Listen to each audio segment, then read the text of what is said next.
Hi, everybody. Welcome to today's webinar. Really excited to have so many people enrolled for this webinar. It's going to be a great one. We're going to wait a few seconds and let people continue to join. We have a lot of people coming in right now. So thank you for joining.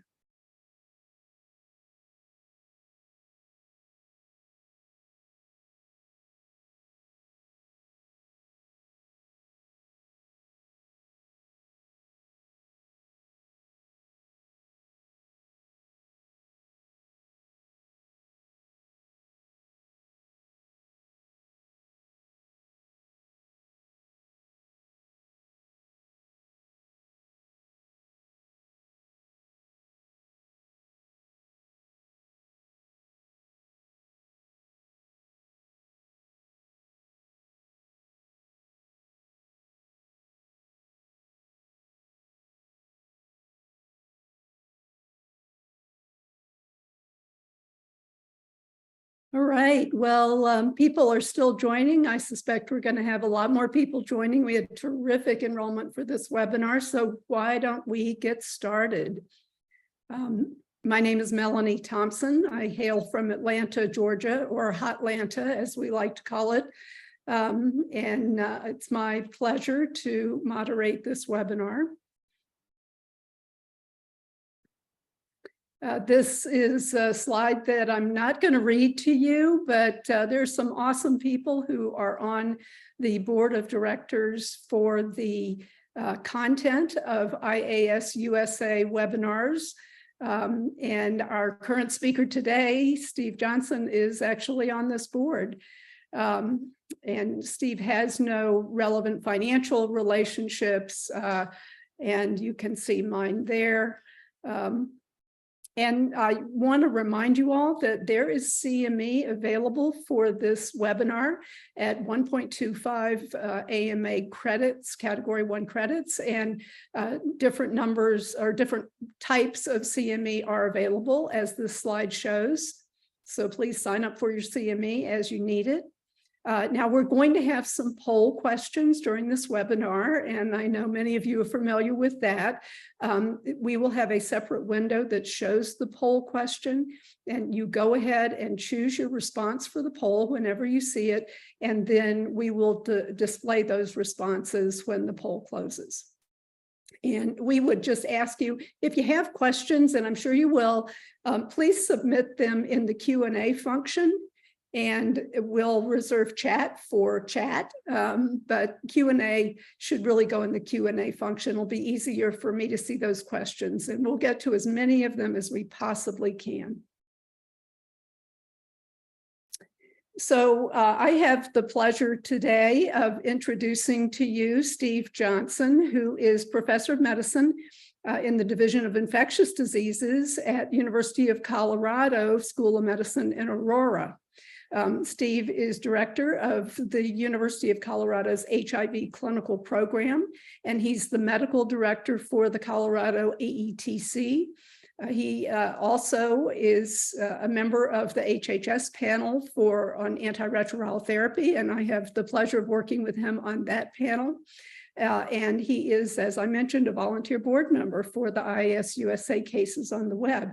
And we are just so excited to hear Steve's presentation today about a really rapidly moving area, which is immunizations for people with HIV.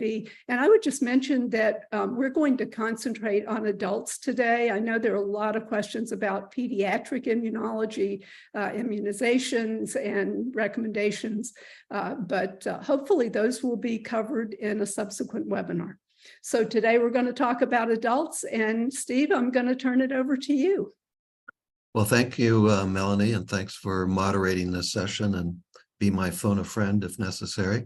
And then also thank you to the IAS-USA for inviting me to put together this webinar and for all the work putting this together. We've already mentioned the disclosures, so I won't go over that again. I wanted just to mention the objectives with today's presentation. We're going to cover a lot of vaccines. including routine vaccinations, such as for influenza, herpes zoster, hepatitis B, meningococcal disease, and HPV. We'll also talk about more recent vaccine developments, including the current Mpox and COVID-19 vaccination recommendations. And then also some developments for respiratory diseases, both the new conjugated vaccines for pneumococcal pneumonia, and then the recently approved respiratory syncytial virus vaccines. And then the final objective is to focus on something that I think is a common dilemma in clinical practice, and that is when a patient is new to practice, has a low CD4 count, has a lot of vaccines that are due, and the question is do I give them now when the CD4 count is low or when they're not yet on antiretroviral therapy? How do I time these, and so on? So we'll try to address that issue as we go through the presentation. I have a couple pretest questions that I want to start with, and the first one is a 52-year-old male who presents for evaluation of newly diagnosed HIV infection. His CD4 count is 125 and his viral load is 34,000 copies per ml. Which of the following vaccines would be contraindicated at this time? A, the pneumococcal polysaccharide vaccine. 2, the Mpox vaccine, specifically the Jynneos vaccine that we've been using. The varicella vaccine, the recombinant herpes zoster vaccine, and then the meningococcal conjugate vaccine. And I think we can wait about 15 to 20 seconds here, and then I'll have the IAS-USA staff pop up the poll.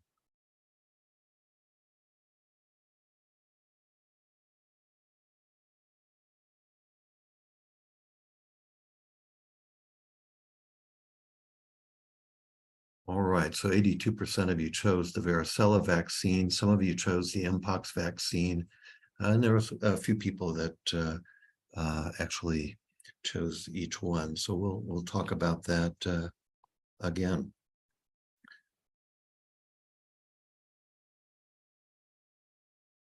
All right, here's your second pretest question. This is a 43-year-old female who establishes care for HIV infection. She asks about the human papillomavirus vaccine. And so which of the following is not a potential consideration for offering this vaccine? A, although new HPV infections are most commonly acquired in adolescence and young adulthood, some older adults are at risk. B, at any age, a new sex partner is a risk factor for new HPV infection. C, most sexually active persons have been exposed to some HPV types, but not necessarily to all the HPV types in the vaccine. And then D, the vaccine prevents progression of existing HPV infection. So again, we'll wait a few seconds and pop up the poll.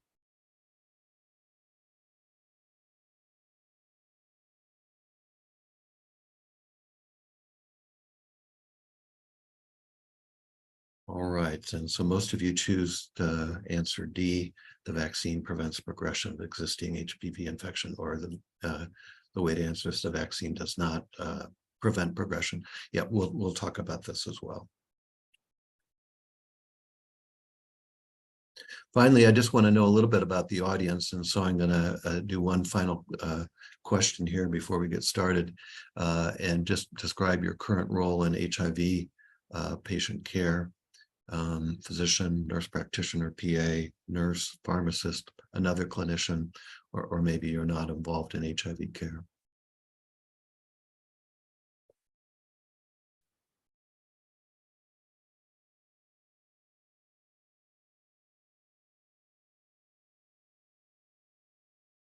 All right, we can pop up the answers here. Well, great, we've got a good mixture of individuals, so that's great. So I'll start out just as an introduction, just how remarkable vaccines have been in our field of infectious diseases, really have saved millions of lives and have prevented a lot of morbidity and mortality. This slide lists what I think is a fairly accurate number, about 33 infectious diseases for which there are immunizations available for. Not all of these are available in the US. Not all of these are routinely given. But again, I think it's an impressive list. And we've had some recent additions to our armamentarium, notably the COVID-19 vaccine, the wider use of the Mpox vaccine, and then the recently approved respiratory syncytial virus vaccines. And what I've done with this table, which I'll also show you later in the seminar, is put together an HIV adult immunization schedule. And this is something that really is a modification of the adult immunization schedule. And I've tried to reflect those vaccines that are important in people living with HIV. The yellow indicate those vaccines that are routinely given. And the blue represents those that may be given to a subset of people living with HIV. So we'll talk a bit more, for example, about the HPV vaccine in terms of deciding who gets this vaccine. The Mpox vaccine is also given to a subset of people who are at risk. And then I've put the RSV vaccine in this category. You know, this is a very new vaccine. I'm not aware of any specific recommendations for people living with HIV, and whether this will become a universal recommendation versus given to a subset of people living with HIV. So we will see. I don't want to talk a lot about influenza just because I think this is a common activity every year, and I think people understand the approach to influenza immunization. I did want to mention, though, the high-dose influenza vaccine. We have been giving this to individuals over age 65 for a number of years at our institution, and more recently, the CDC guidelines have more strongly emphasized this vaccine. There are other vaccines that also have enhanced immunogenicity, but I think the data is fairly strong for the high-dose influenza vaccine. It's more immunogenic in individuals 65 and older. It's more immunogenic in people living with HIV. It's been shown in studies to provide better protection for laboratory-confirmed influenza, and also in studies as it's had a mortality benefit. So if you kind of look at this table, you know, I think high-dose vaccine is a good consideration, especially in people over age 65. I'm aware of clinical practices that give the high-dose influenza vaccine to all people living with HIV, and I think that's an option to consider. We have not been doing that in our practice. So let's move and talk about herpes zoster. Herpes zoster, of course, is a common complication among people living with HIV. This is a study among veterans that was published about 5 years ago in JADES, and looks at the rates of herpes zoster per thousand over time. The blue represents people without HIV, the red represents people living with HIV, and then the dashed lines are patients over age 60. So you can take away a couple things from this slide. One is that herpes zoster is at a higher incidence among people living with HIV, but you also see some declines over time, or a narrowing of the difference. This probably represents the benefits of immune reconstitution as more and more people are benefiting from antiretroviral therapy. But still, herpes zoster is a common complication among individuals living with HIV. So this leads to our next poll question, and that is: a 32-year-old female is newly diagnosed with HIV. Her CD4 count is 130, and she's ready to begin antiretroviral therapy. She is due for a number of vaccines, including the recombinant zoster vaccine. In this clinical setting, what would be your approach to this vaccine? Would you offer this at this time along with any other indicated vaccines? Would you defer immunization until the CD4 count is greater than 200? Would you defer immunization until she is on ART with virologic suppression? Or would you defer immunization until she reaches 50 years of age? So I'll give you a little time to enter information here.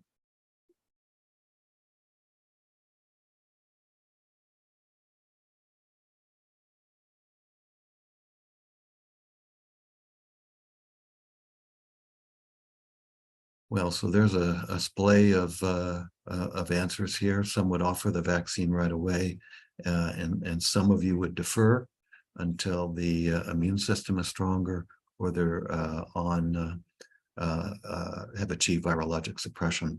And some of you still may be thinking the recommendations to start immunizations at age 50. So let's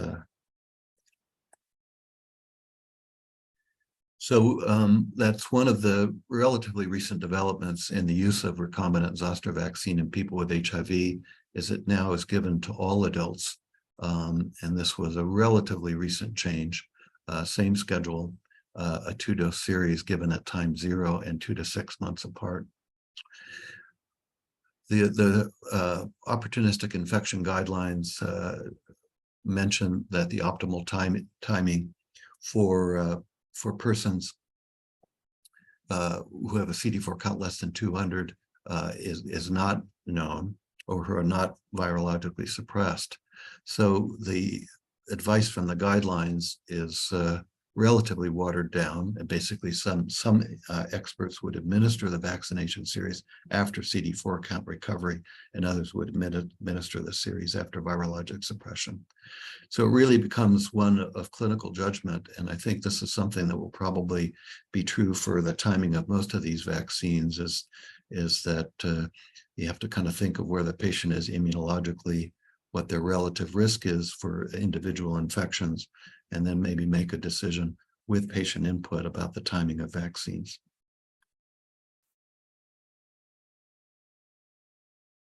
Now I want to turn from herpes zoster to hepatitis B. This is an illness that is commonly a common co-infection in people living with HIV.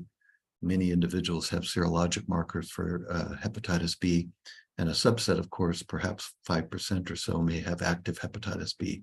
But the incidence of hepatitis B has been declining over time, in part related to the development of effective immunizations. And there are a number of different vaccines that are in use.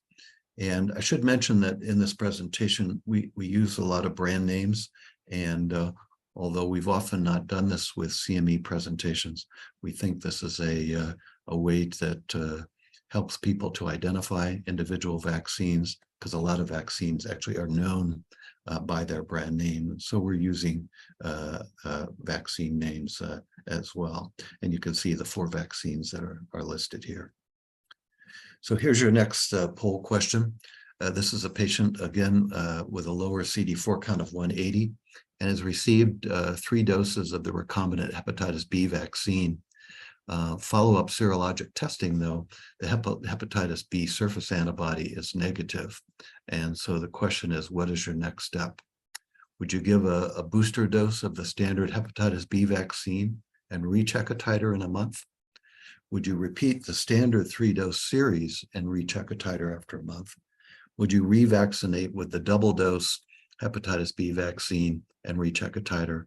Or would you revaccinate with the 2-dose series of the newer vaccine called Heplicib-B and recheck anti-hepatitis B titer 1 month after the dose? So again, let's see what people think.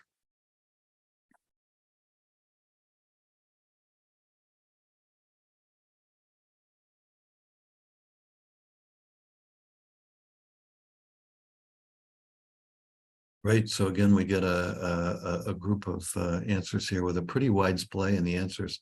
And I would say, you know, based on other presentations I've given, based on questions that have come in, questions about hepatitis B vaccination are really common. And there's a relatively recently updated section of the opportunistic infection guidelines that talk about hepatitis B vaccine. And I think it's a good read to kind of understand some of these issues. The best 2 answers here are actually the answers C and D, and that is revaccinating with a more immunogenic approach, either double dose of the standard recombinant vaccines or with the Heplicib-B. So what do the DHHSOI guidelines say? Well, for the primary vaccination schedule, it's now recommended that the initial series be either the double dose approach to the recombinant hepatitis B vaccines, or the Hepatitis B.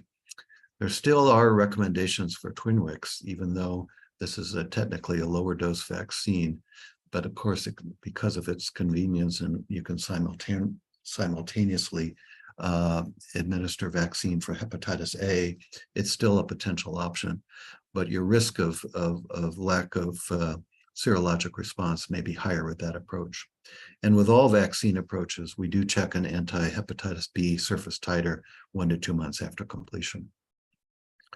There is some guidance in the OI guidelines about CD4 counts. And in this setting, the hepatitis B vaccine is actually recommended regardless of CD4 count.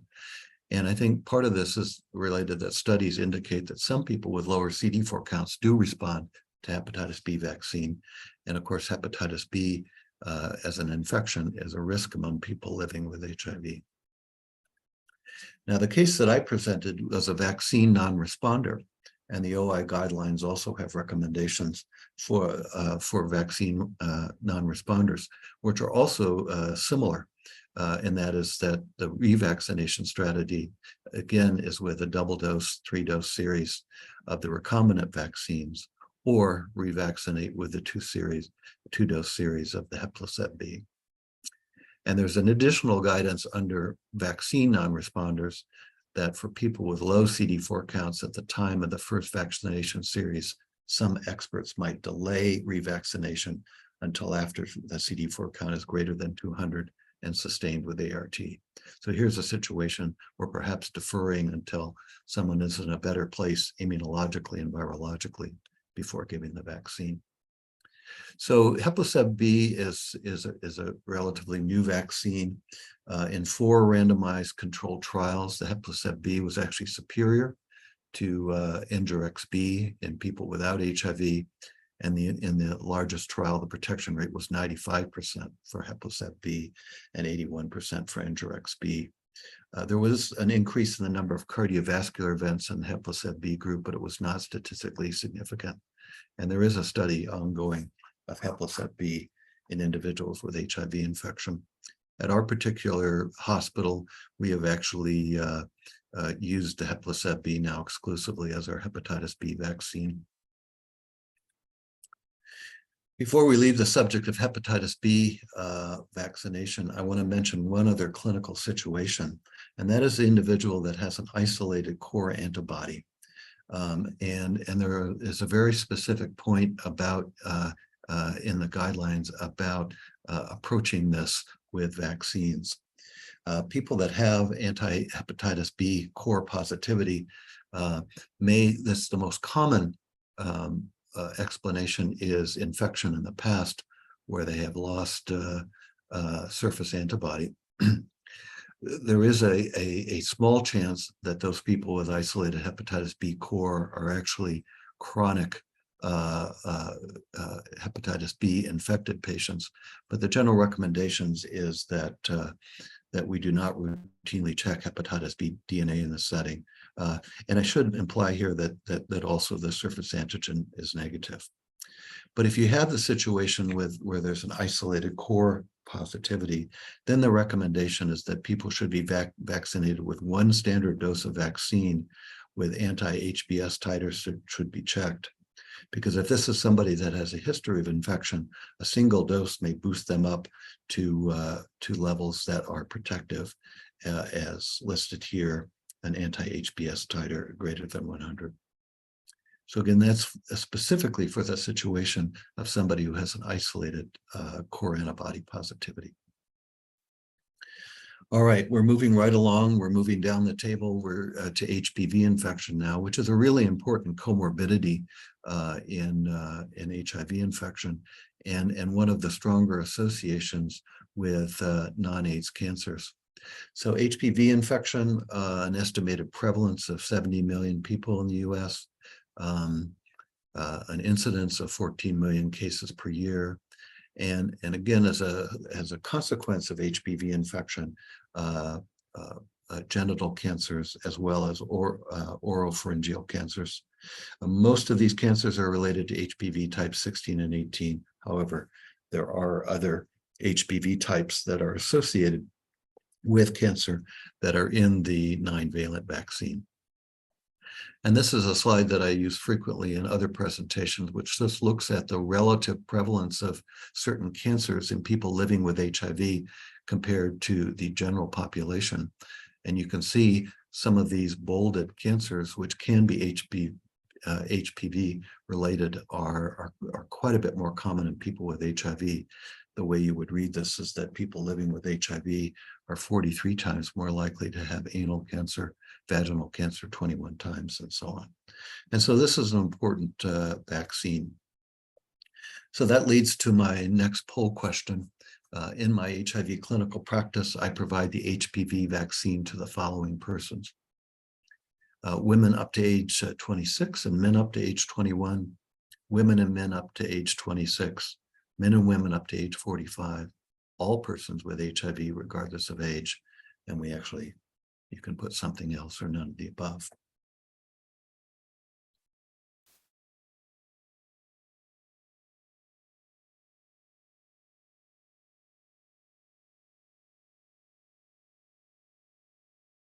All right, so let's see what people think. Yeah, so most of you chose women and men up to age 45. So you're aware of some of the new recommendations. It's interesting that 30% of you give the vaccine regardless of age.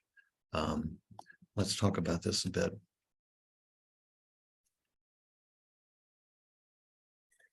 So there has been an update to the guidelines. This is not recent, but the initial vaccine recommendations were up to age 26 in women, up to age 21 in men, with some special considerations for men up to age 26. But more recently, there have been added guidelines from age 27 to 45 using shared decision-making with the patient. And so these are some of the decisions or factors that you can consider when deciding whether your patient should get the HPV vaccine. And these, of course, were part of the question. Although most HPV infections are commonly acquired earlier, some adults are still at risk. Certainly, a new sex partner is a risk for new HPV.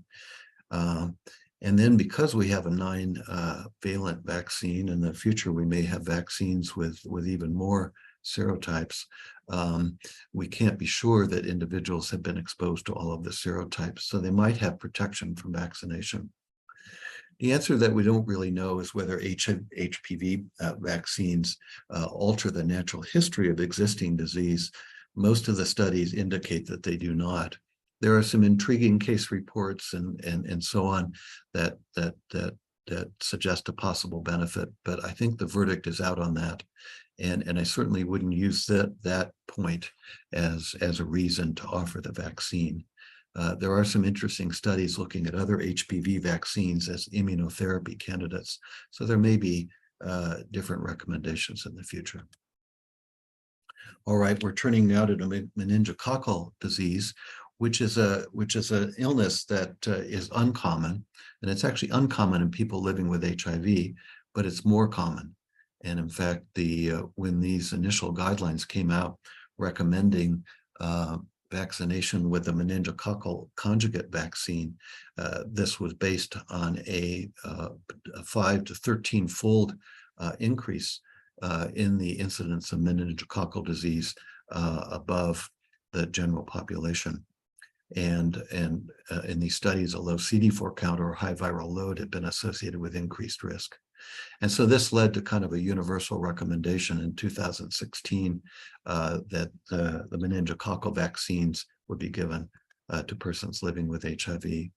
And this is a table that has the schedule based on age and the available vaccines. Again, our focus today is on adults living with HIV. And so it's typically a 2-dose series and then with a booster 5 years after. In the guidelines, they mention that there's a lower immunogenicity seen in HIV positive persons with a CD4 count less than 15%. And just as a reminder, a CD4 count of less than 14% is an AIDS criterion.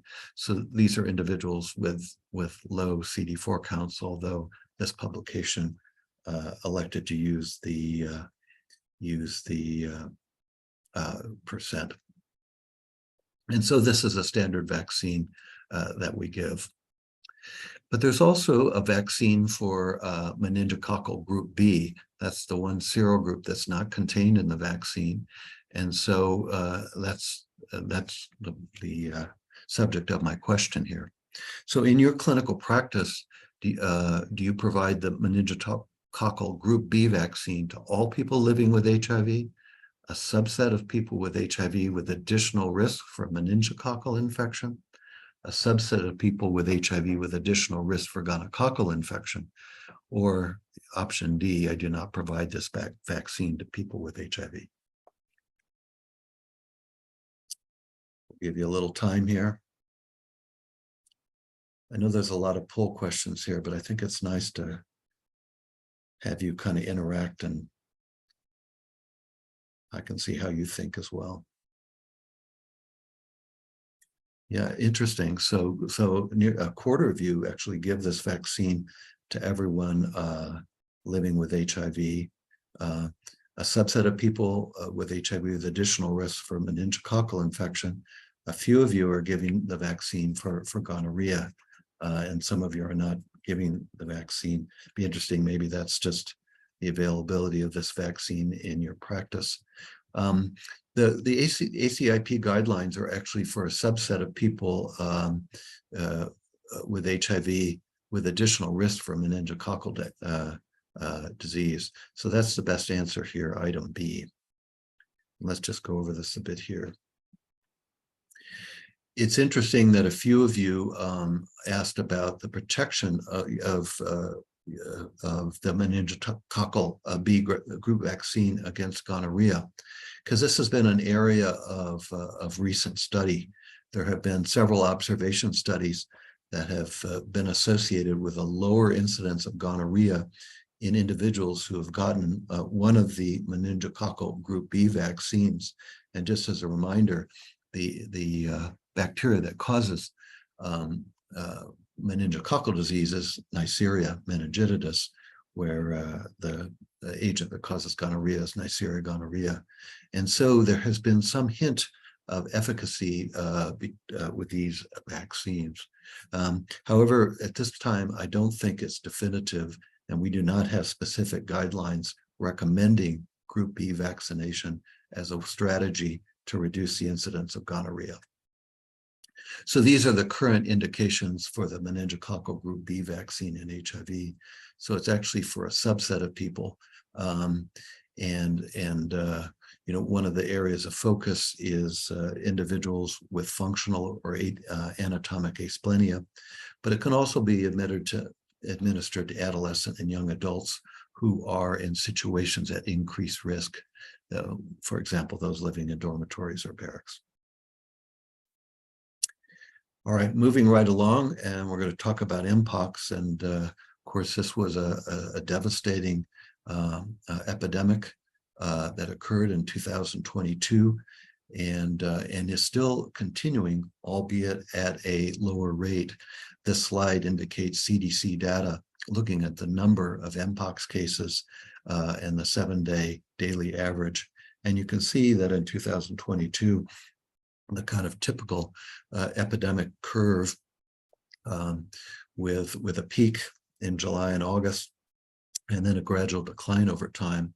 But I've also inserted a table from 2023, just illustrating that there still are cases that we see in clinical practice, albeit at a much lower rate.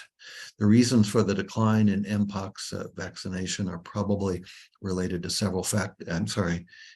In the incidence of Mpox disease are probably related to several factors. One might be behavior change. One is the use of vaccine.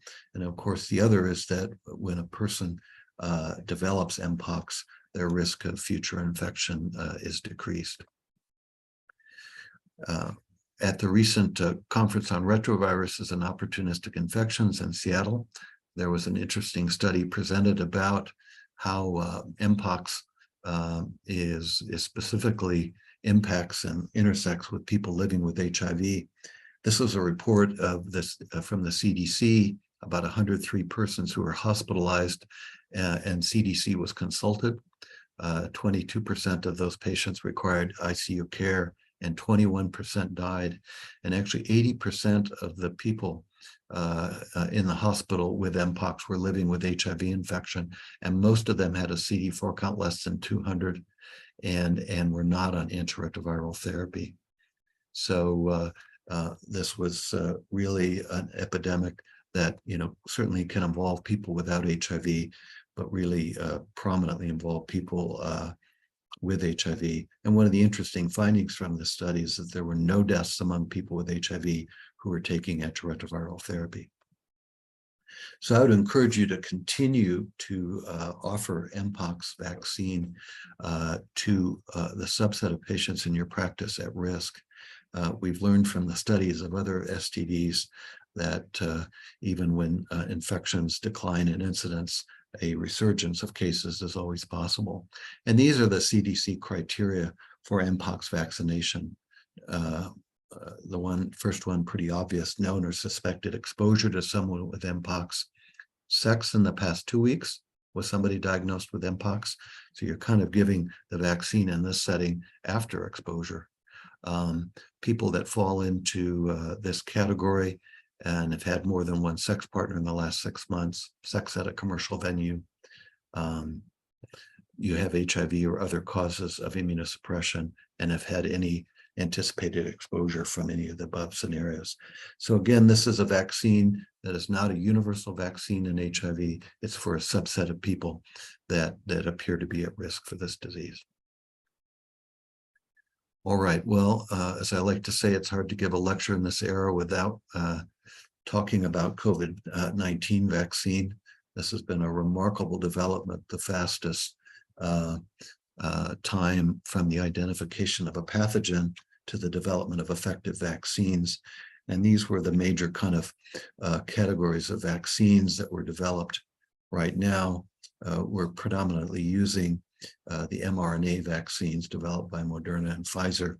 There still is a protein subunit vaccine with Novavax that is technically available among the emergency use authorization. And I would just want to point out before talking about vaccines that people living with HIV are at higher risk of complications from COVID-19, including based on where they are immunologically. So this is a study looking at the risk of a severe outcome, diagnosed but defined as ICU admission, mechanical ventilation, or death, based on baseline CD4 count. And you can see here that individuals with a low CD4 count were 3 times more likely to develop that severe outcome than individuals with a CD4 count greater than 500. So the recommendations are that all adults and adolescents should get the COVID-19 vaccine according to the most recent CDC recommendations, regardless of their CD4 count or HIV viral load. So this is a vaccine that we do not defer at this time. At this time, the vaccines that are in use are primarily the bivalent mRNA vaccines by Moderna and Pfizer that are used both for primary immunizations if somebody has not received the vaccine, but also for boosting. New vaccines based on the XBB.1.5 variant are actually planned and may be available within the month or two, and that may supplant the use of the bivalent mRNA vaccines. Individuals living with HIV who are immunosuppressed may have a diminished immune response to the vaccine, but we don't really have a way to assess that. In other words, routine serologic testing following vaccination is not recommended. All of our COVID-19 vaccines are based on the spike protein.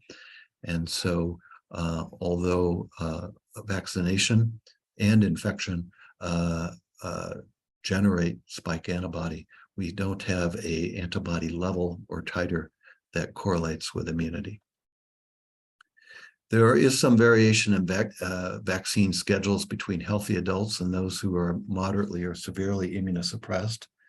Those individuals who are moderately or severely immunosuppressed and have never received the COVID-19 vaccine can get a redose, a 3-dose primary series, and also are eligible to receive bivalent boosters. And one of the issues that comes up in HIV is who's really immunosuppressed.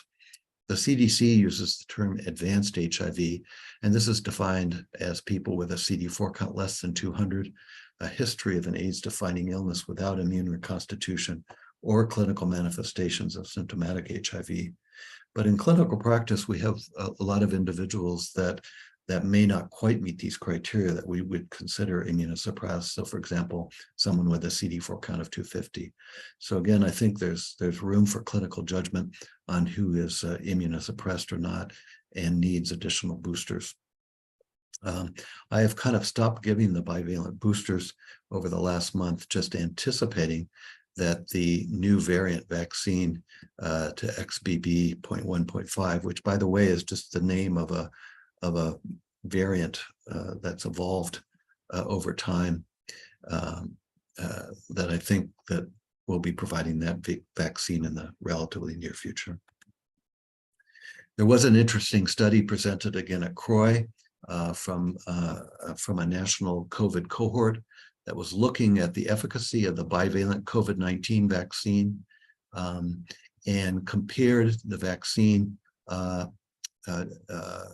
all patients to immunocompromised patients, including those with HIV infection. And immunocompromised persons who had received the bivalent vaccine had a 67% reduction in recurrent infection and hospitalization and lower odds of severe outcomes, including deaths. You know, a lot of questions we get in clinical practice now is, do we still need to keep giving COVID-19 vaccines to our patients? But I think these booster vaccines continue to show efficacy. And so even though patients may be tired to be on dose 6 or 7, I think we still need to promote COVID-19 vaccination.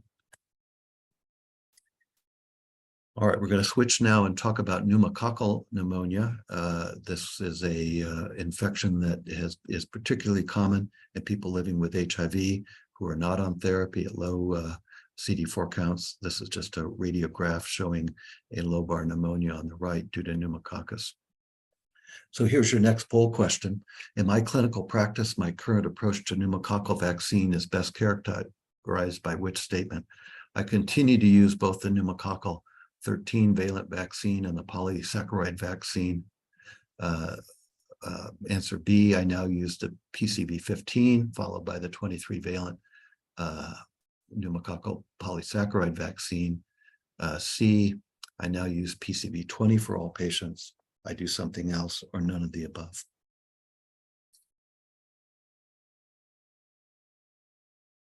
And we'll wait and see what people think here.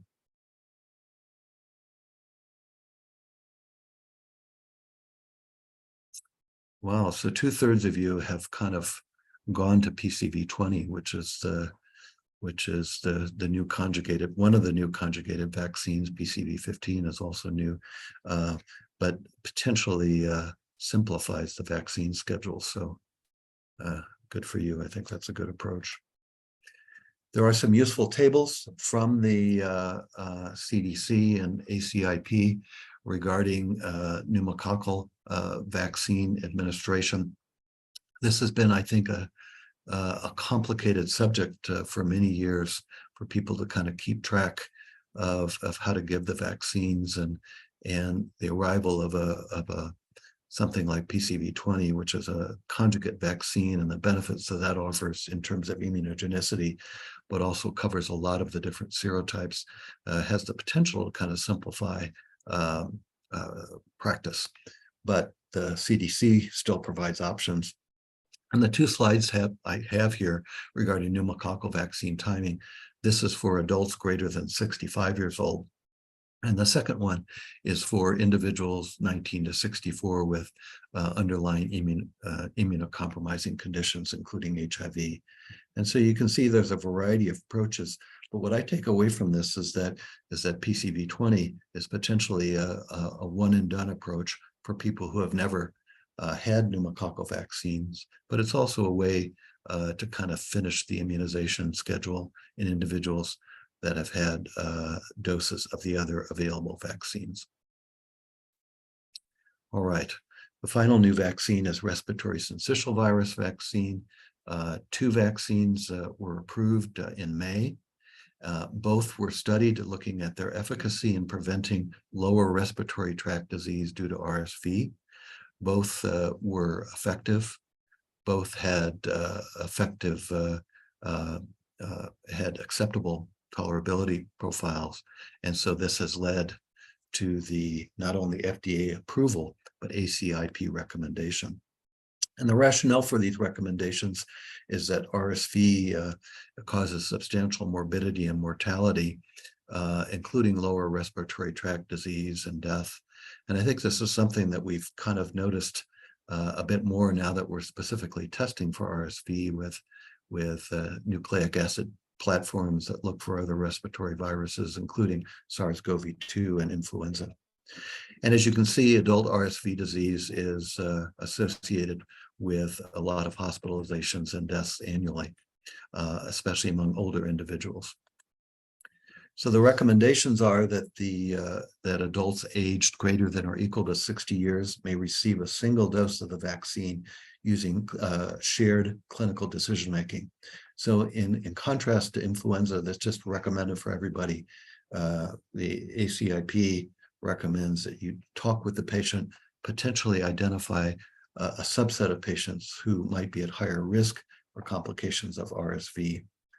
At this point, the ACIP does not cite a preference for either RSV vaccine, but they do mention that evidence indicates that people who are at the highest risk for severe RSV disease are those with chronic medical conditions, including chronic lung diseases, and those with moderate or severe immune compromise. So I think this would encompass a significant proportion of people with HIV who are over 60. Again, it isn't clear to me at this point whether this will become a universal vaccine among people living with HIV or for a subset. And hopefully national guidelines committees will address this issue relatively frequently.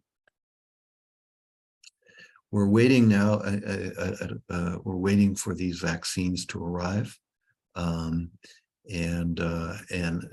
At this point, it's recommended as a single dose. There's no real evidence right now about the need for revaccination. All right, so we're back to our table here. And just to kind of review, we've covered a lot of different topics over time and really covered most of the vaccines on here. So hopefully I've given you a kind of a flavor of, or maybe approach about the different vaccines, including the new vaccines. I want to end with a couple things. One is I put together a couple tables for you, addressing really the fourth objective, and that is, how about the timing of vaccines in people with HIV? And so I've kind of put this together just as a guide for you. Mpox vaccine, give regardless of CD4 count. PCV20, give regardless of CD4 count. Actually, I don't think the primary care guidelines has actually weighed in on PCV20. The previous conjugate vaccine, there was the option from the primary care guidelines about giving it when a CD4 count greater than 200. I don't know about the RSV vaccine, but presumably would give regardless of CD4 count, as it's not a live vaccine and it's a seasonal vaccine. We give it in the fall. Tdap is regardless of CD4 count. And then, you know, I didn't mention on this table, but there are a series of immunizations that are live replicating vaccines that should not be given with individuals whose CD4 count is less than 200. And that includes MMR, varicella, which was one of your questions, and yellow fever. And in addition, the oral typhoid and the live influenza vaccines are contraindicated in all people with HIV. We talked about the zoster vaccine. that you could give it regardless of CD4 count. COVID-19 vaccines, of course, regardless of CD4 count. We talked specifically about hepatitis B and some of the guidance there. For HPV vaccine, immune responses appear stronger among those with higher CD4 counts and suppressed viral loads. Influenza, of course, is seasonal, so we give regardless of CD4 count. And then meningococcal vaccine, I talked about better immunogenicity if the CD4 count is greater than 15%. So I think what to take away from these tables is that there is some room for clinical judgment for some of these vaccines in terms of the timing, but I can't really give you a specific recipe about how to do this. I think in clinical practice, we, like this fall, might emphasize those vaccines that are causes of respiratory diseases, might defer some vaccines like a Tdap if somebody is just expired after 10 years or something like that. So we'd have to kind of individualize the approach, I think. The final thing I want to mention is that vaccines are also important for travel. As our patients are living longer lives and are healthier, we as HIV primary care providers often have individuals come in that want to travel. And so I've just listed some of the vaccine considerations for HIV positive patients when they travel.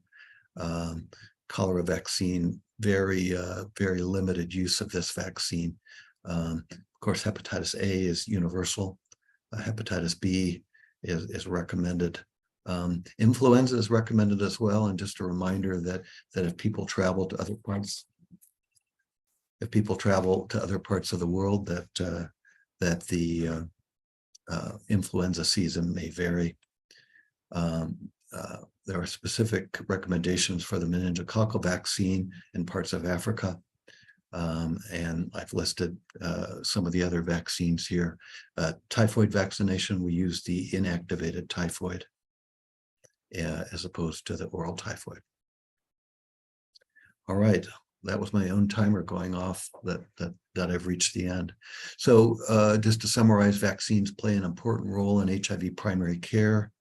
There are some that are just standard of care vaccine for adults and some that are more specifically for people with HIV. The ACIP has expanded the age range for administration of the HPV vaccine with recommendations for shared decision-making for adults aged 27 to 45.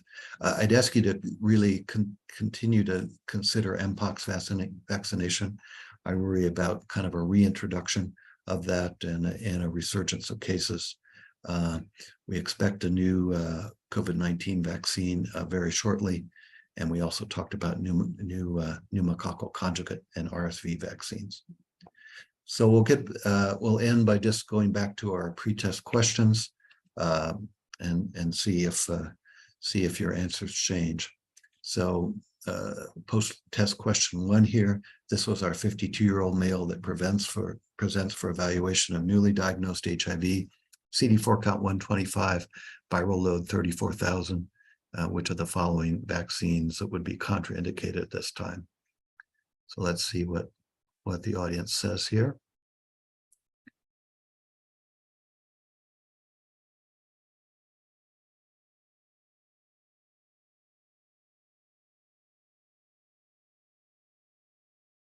All right, so we're up to 94%. So varicella vaccine is a live attenuated vaccine, and live attenuated vaccines are contraindicated in people with a CD4 count less than 200. And we mentioned the other vaccines that fall into that category, including MMR and the yellow fever vaccine, also the oral typhoid live attenuated vaccine.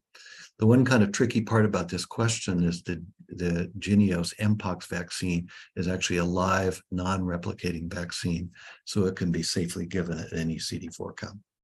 And this is the vaccine we've been giving in clinical practice. There is another vaccine called ACAM 2000 that is a live vaccine that is available under expanded access, but we've not been using that. And here's the second question. the 43-year-old female that established this care for HIV infection. She asked about the HPV vaccine. Which of the following is not a potential consideration for offering this vaccine? So let's see how you feel about this at this point.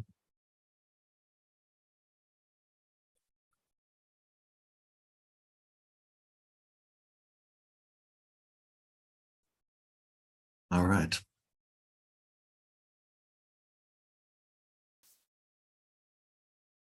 Yeah, at this point, that we don't think that there's not convincing evidence that the vaccine prevents the progression of existing HPV infection. And this was studied in a double-blind clinical trial.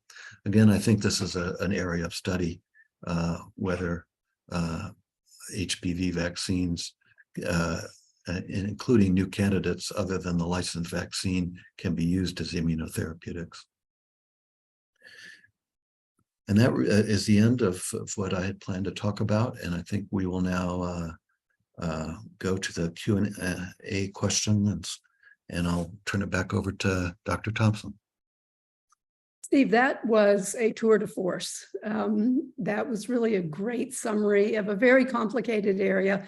And boy, do we have a lot of questions.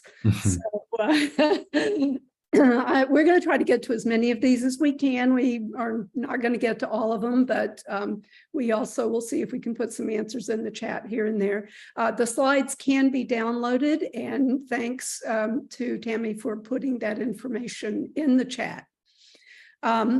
So let's start with the hot topic of does the meningitis vaccine prevent gonorrhea?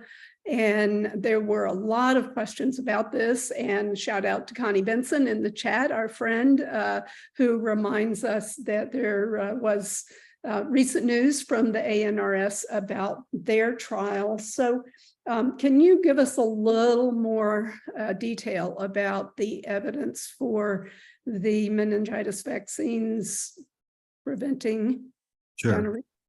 First of all, I'm not sure I can teach Dr. Benson anything, so it's kind of I'm kind of glad I didn't know she was on the webinar, but that's nice. So, you know, there's been this kind of these observational studies that have seemed to find a lower incidence of gonorrhea in individuals that have gotten certain types of the meningococcal group B vaccine. The ANRS study that Dr. Benson mentioned was the DoxyVac trial, which looked both simultaneously at post-exposure prophylaxis with doxycycline to prevent STDs, and then the meningococcal group B vaccine, and there was an interim analysis of the study that suggested a lower incidence of gonorrhea in individuals who had received the group B vaccine, but a subsequent analysis that included the additional gonococcal infections actually did not find that trend. So at this point, I think the verdict is out of whether the group B vaccine, you know, will offer any kind of consistent protection against gonorrhea. And I'm unaware of ongoing clinical trials that might be looking at that. As an aside, I'll mention that earlier this year, the ACIP heard a presentation on a pentavalent meningococcal vaccine that actually incorporates B in with the other 4 serogroups. So it's possible in the future we may be able to simplify meningococcal vaccination that way. But in terms of its prevention of gonorrhea, I think it's unclear. Yeah, there really is an explosion of vaccination information and simplification. And on the line of simplification, I think we have a lot of interest and confusion sometimes about the new pneumococcal recommendations. And we had a variety of questions about that. And basically one person says, why are we doing anything except PCV20? And I heard you say your clinic is going to PCV20. Is that what everybody should be doing? What is the utility of these other vaccines if someone has been on track with the older vaccines and are due for a PPSV 23. Can they still get that? Is that still a good option? So what do you think of this new world that we're in with pneumococcal vaccines? Oh, also, if someone comes to clinic with no records and says, oh, I was vaccinated for pneumonia sometime, should we give them a PCV20 vaccine? Well, as an editorial comment, I kind of feel like the CDC and the ACIP had a opportunity to make things a lot simpler, and yet, you know, there still are a lot of variations. I think, you know, I'm just speculating that the CDC and ACIP want to provide different options for people that might be practicing in situations where there are only access to certain types of vaccines. One of my other roles here is I'm co-chair our vaccine committee for our health system. And so, you know, I'm familiar that sometimes systems make decisions about vaccines and say, we'll use this particular vaccine, and it's kind of based on, you know, cost and availability and so on. So as I did mention, you know, we've kind of adopted an approach that the PCV20 is just a nice approach to kind of simplify it. And so in our health system and in the other outreach clinics that I work with, you know, we've kind of gravitated to just giving the PCV20 at this point, both as an initial vaccine in people who have not been immunized and in individuals who have gotten part of the previous immunization schedule. And that's why I included those two slides that have that information. In terms of somebody that comes and says, I got a pneumococcal vaccine before, we have a low threshold just to give a single dose of PCV20. You know, one thing that's missing from our healthcare system is a national immunization information system, because that's the one bit of information you would love when somebody transfers care from another state, and it's always hard to get that information. It really is. In Georgia, we have a system which is called GRITS, which is the Georgia Vaccine Database. But so frequently patients will say, oh, yeah, I got that in Tennessee. Yeah. And it just doesn't show up. So, yes. And then there was a question about vaccine incompatibilities. And I don't know if you want to say a word about PCV and PCV20 and meningitis vaccines, which are conjugate vaccines. Yeah, so this actually came up this morning, and I looked into it. This was a specific issue with the meningococcal vaccine called Menactra, and the use of PCV13, and Melanie, correct me if I'm wrong, but I think it was a specific issue related to those vaccines. And what's happened with the brand name Menactra is it's been discontinued by the manufacturer, and there's a new meningococcal conjugate vaccine. And as far as I understand, that these vaccines can be co-administered together. Is that your understanding? It really was they specifically called out Menactra. And I did look at the CDC website where that is mentioned by name. And then they do have a list of vaccines that can be given with PCV13, presumably 15 and 20. And those are all available on the CDC website, but basically most of them are fine.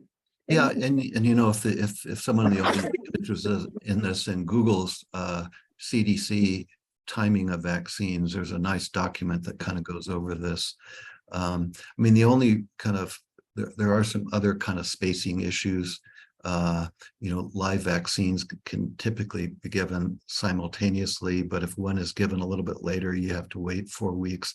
That's one of the spacing issues. And then, of course, the common spacing issues that we had was with pneumococcal vaccine, where we would typically give PCV13, and then 8 weeks later would give the pneumococcal polysaccharide vaccine. And if we somehow reverse that, we'd have to wait a year.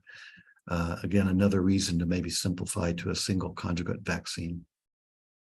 Absolutely. And we do have a comment in the chat, very importantly, that Renata Smith says that she'd love to give PCV20 to everybody, but some insurance companies aren't covering it. And it is more expensive. So cost is indeed a consideration. Again, I think that's behind kind of, ACIP kind of giving options because it's in the real world. Yeah, that's right. Well, let's move on to hepatitis B because there are a lot of questions about hepatitis B. What about boosters for hepatitis B after people have had their initial series, whether that was as very young people or even recently? What do you do about boosters for hepatitis B? How often are you checking to see if people still have good antibody titers? So let's start there, and then we can talk about people who don't have good antibody titers. Yeah. So, to me, this is one of the most common sources of questions about vaccines or the hepatitis B issue. I did mention that during the presentation.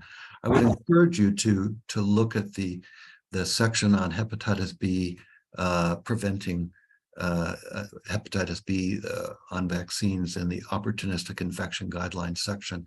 On hepatitis B, it's really current, it's really well written, and it kind of walks through things.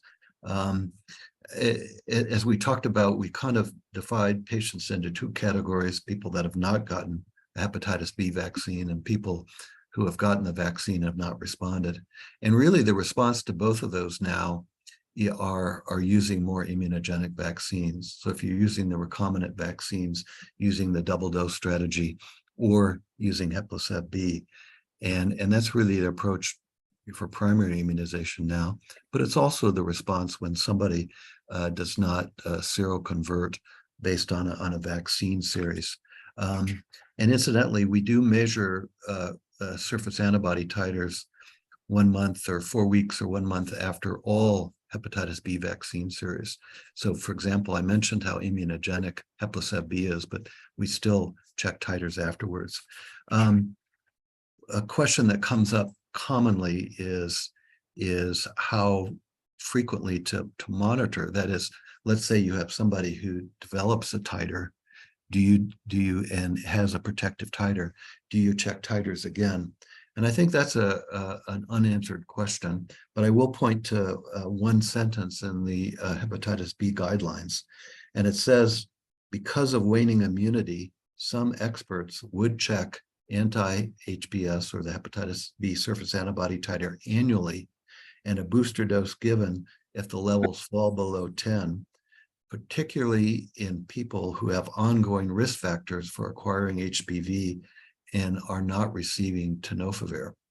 And that brings up kind of an interesting thing that we have seen in some observational studies, is that because tenofovir is an active hepatitis B antiviral, that it functions as a sort of prep agent in people who are on a tenofovir containing antiretroviral regimen. I'd be interested, Melanie, to know about your clinical practice. I would say that we have not been doing annual titers. Once individuals have become immune to hepatitis B based on serologic testing, we've tended to kind of call them immune, but I'd be interested in what you think and maybe kind of what are in your primary care IDSA guidelines. Well, I'll tell you that I certainly don't check antibodies on an annual basis and really don't check antibodies routinely. I don't think there really is any guidance about that, about how often antibodies should be checked, if at all. I will say that I have checked antibodies on people for reasons of necessity to prove that they were vaccinated, and sometimes found that they don't have antibodies and later found that they actually were vaccinated. So there are people who lose their immunity over time, and maybe we should be checking more often. I think annually is a little bit overkill. Yeah. But, So we have some questions about Hepatitis. Obviously, it's the new kid on the block, the very immunogenic kid on the block. What do you do when someone has had 2 doses of Hepatitis and they don't seroconvert? Yeah, well, trying to think if that's come up clinically. It's because it's a more immunogenic vaccine, it's less frequent. But I think if that occurs, I would repeat the series. I guess the question would be whether you would use a different vaccine just because someone hasn't responded, or you would use the same vaccine. But if you look at the guidelines and you don't respond to initial vaccine series, Hepatitis or the double dose is the response. And so I think those would be the 2 options. What do you think? Any role for the 3 Hepatitis? Yeah. So yeah. Okay. I see where you're going with this. Yeah. I mean, I think that's an option to consider. I don't know the data regarding that, but it's again, it's a potent vaccine, and I guess that's an option. There is a specific statement about that, but I just can't recall it. I apologize. And I don't think we really have a lot of data in those circumstances. I suspect there will be more data accrued as we go forward. And you did ask about guidance, and we will be incorporating information about Hepatitis and the primary care guidance that is currently being updated. Great. So let's move on for a minute here to the Shingrix vaccine. So there are a number of questions that sort of say, really, you give it to younger people? So really, are you giving it to all of your younger people with HIV? And does it make sense to give a Shingrix vaccine to someone who is 19 or 20? Well, so the recommendations are to do so. And so it's a recommendation for all adults. And we have been giving it universally. I mean, to all of our patients. I mean, we all have examples of relatively severe zoster in young people living with HIV that develop significant post-herpetic neuralgia. It's an illness that a lot of people fear because their relative, their aunt or grandpa got it and so on. And so, it's in the absence of any kind of additional data, we give it routinely. One of the other questions that comes up with this vaccine is, if you give it to somebody age 19, do you give a booster at some point? And there's absolutely no information on that right now, but that'll probably be an area of study in the future about whether, now that we're giving the vaccine to younger people, whether that immunity will last a lifetime or not. Yeah, I think we have a lot to learn as these vaccination recommendations change. By the way, I just saw something come in the chat issue about coverage issues, which is there have been some coverage issues for giving this vaccine in younger individuals. And that brings up another point, is that some of these vaccines, can be given in the clinic, and some of these vaccines are Part D benefits and can't, are better paid for when they're given in a pharmacy, and how you do that as a workaround. We have a very large HIV program, so we have our own pharmacy adjacent to our clinic. So that's our workaround, is that people that have vaccines covered with Part D benefits, we can partner with our pharmacy for the pharmacist to administer the vaccines. Not everyone has that option. We had several comments about that. I mean, vaccines are very expensive. Inventory is sometimes difficult. So we have just a few more minutes. And I want to just try to squeak in a couple of questions if people have time, and if Stephen can stay for a few minutes after 2:15, then we can maybe answer a few more questions. But our time ends at 2:15. So, Stephen, are you revaccinating people who had HPV, the 4-variant HPV vaccine with the 9-variant vaccine? Yeah, so there we have given if somebody has had an incomplete series, we have completed the series with the HPV vaccine. Whether you complete the an entirely new HPV vaccine is actually addressed in a guideline statement, and I'm trying to see where I can put that there. But the general recommendations are, you know, if somebody's had like a 4-valent and has had 2 doses and so on, you can give a single 9-valent dose. But let me just pull this up here. This is actually a directive from the CDC called Supplemental Information and Guidance for Vaccination Providers regarding use of 9-valent. And there's a specific question: are additional 9-valent HPV doses recommended for a person who started a series with 4-valent or 2-valent HPV and completed the series with 1 or 2 doses? And the answer is there is no ACIP recommendation for additional 9 HPV doses. So, So there you go. What's that? So there you go. Yeah. Well, again, it's one of those no data situations. Right. We have a lot of those. So here's an interesting question from Jean McRae. Hey, Jean, good to see you. He says that many people living with HIV are now over 65, and do older people with HIV age out for some of these routine vaccinations? Do the risks begin to outweigh the benefits, or should we continue giving the routine vaccinations to people who are over 65 years old? I mean, I think we continue to give the routine vaccinations. I mean, you know, so the pneumococcal vaccine, you know, you give a dose at 65, and there's not a advice to give a dose after that, but you would certainly give annual influenza vaccines. I would continue to give, you know, tetanus vaccines every 10 years. Obviously COVID. So yeah, I don't think people age out. Again, they're because I guess I think a PCV pneumococcal vaccines is just one of those issues that when you reach 65, you get it and then you're done. But I don't really consider that aging out, especially since I'm 65 now. There you go. It seems younger and younger the older you get, doesn't it? Yeah, that's right. I want to just end with one question about Mpox, because it is timely. Mpox has recurred. There have been a number of cases in Chicago, as someone mentioned in the chat, and a lot of these people are actually vaccinated.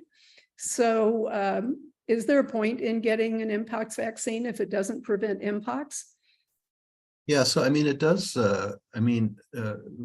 The CDC has published a couple articles on Mpox vaccination and the efficacy, one in the New England Journal, one in the MMWR. And then they have a statement online about the fact that although the vaccines are not 100% effective, they may be partially effective, and that the cases that occur after vaccination may be milder and less likely to result in hospitalization. So in some ways, it's kind of similar to the COVID-19 story. You know, everyone would like vaccines to totally prevent an infection, but a lot of vaccines work actually by modulating the severity of disease. And that seems to be the case with the Mpox vaccine as well. Yeah, absolutely. And I just want to be an advocate for getting that second dose of the Mpox vaccine. The rates of second dose vaccination are very, very low in the US. And so we really need to be asking our patients to go out and get their second dose. And even if their first dose was quite a long time ago, go ahead and get the second dose. And we do know that the 2 doses are better than 1. Yes, absolutely. Good data on that. Well, this has really been a very robust discussion. I think we're going to have to stop at this point, and I want to thank you, Steve, for a really great presentation of a lot of data, and remind everybody that you'll be able to get these slides on download, and that information is in the chat. And so we want to close out just by reminding you that you can claim CME for this, and that you will be getting information about that tomorrow. And so please respond to that. Please give us feedback in our evaluation. I want to just give you a heads up that there's going to be a terrific session on implementation of long-acting drugs for treatment and prevention of HIV, and that is Monday, November 13th. So please go to the website and sign up for that. Can I mention one other thing, Melanie? Yeah. One of the things that came up is that, Dr. Thompson and I are adult infectious disease physicians, and we really didn't cover pediatric topics, but the IAS-USA staff have mentioned that there will be an upcoming presentation on respiratory infections in children. And so that may be an opportunity for those of you that do pediatrics to kind of get updated on some of the new developments, including PCV20 in children and the new RSV monoclonal. Yeah, I think that's a terrific point.